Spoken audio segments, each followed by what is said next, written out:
Foi marcada. Amanhã é o Dia Mundial Sem Carro, uma data para refletir sobre a situação das grandes cidades sobrecarregadas de automóveis e um convite ao uso de transportes alternativos.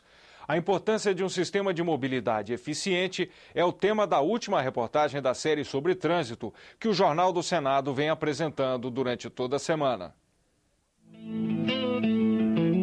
O transporte é para o ser humano uma questão tão importante quanto a saúde e a educação.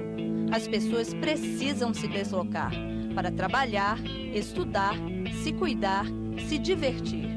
Ninguém consegue exercer seus direitos e deveres de cidadão sem ir de um lugar a outro. E esse movimento gera riqueza, é importante para a economia dos países. Como é que as cargas, os alimentos sairiam dos lugares de produção, chegariam até os seus consumidores, como é que as exportações aconteceriam, as importações poderiam adentrar o país. Muitas vezes as pessoas não conseguem acessar a infraestrutura, o serviço de saúde e educação, porque não conseguem pagar uma passagem, ou porque não tem como chegar lá. Mesmo sendo fundamental, o transporte enfrenta problemas sérios. As grandes cidades estão parando, lotadas de carros, ônibus e motos. O trânsito não anda. Está muito complicado, muito congestionamento. E quando o trânsito anda, mata. Os acidentes se transformaram em questão de saúde pública. Matam por ano mais que a dengue. Foram mais de 40 mil brasileiros mortos só em 2011. 2/3 eram pedestres, ciclistas e motociclistas, as chamadas categorias vulneráveis. É uma selva, né? A lei do mais forte. O ônibus não respeita o carro não respeita a moto e a moto eu acho que é o mais vulnerável nessa brincadeira toda. Os acidentes são causados por uma série de fatores.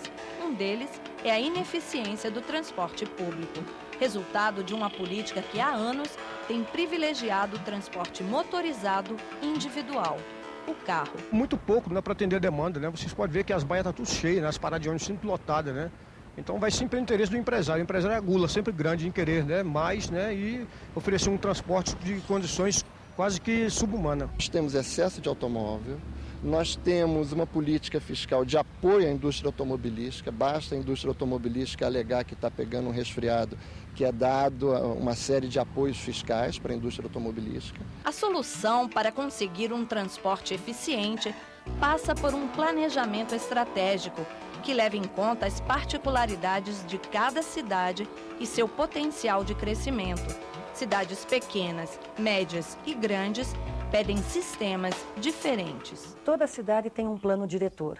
E esse plano diretor ele tem que ser construído pensando na cidade que eu desejo, que o gestor público deseje daqui a 30 anos, pelo menos. Então, um plano diretor ele não pode ser pequeno, ele tem que ser extenso. Em grandes cidades como São Paulo, Rio de Janeiro e na maioria das capitais, as pessoas geralmente moram longe do trabalho.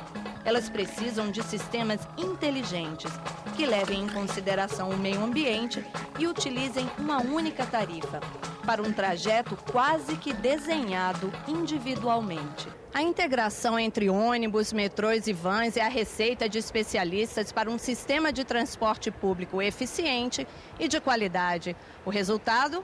Menos engarrafamentos e acidentes de trânsito. A solução é você investir em metrô, é você investir em VLT, em monotrilho, em ciclismo, em calçadas. São coisas que facilitam o transporte das pessoas, agilizam, têm um impacto muito mais baixo na vida, na circulação das pessoas e emite uma quantidade de resíduos poluentes muito menor. Tudo isso dentro de uma visão de transporte público como bem público. Então, não é lugar de lucro. Pela nova lei de mobilidade urbana, que entrou em vigor em abril deste ano, o planejamento das cidades deve dar prioridade ao transporte coletivo e, acima de tudo, a ciclistas e pedestres. Nossa meta é que essa pessoa opte por usar o sistema de transporte coletivo e deixe seu automóvel em casa nos seus deslocamentos diários. Então acho que cabe também não só o poder público de investir em infraestrutura, mas também as pessoas, de se darem conta de que precisam realmente achar alternativas ao automóvel.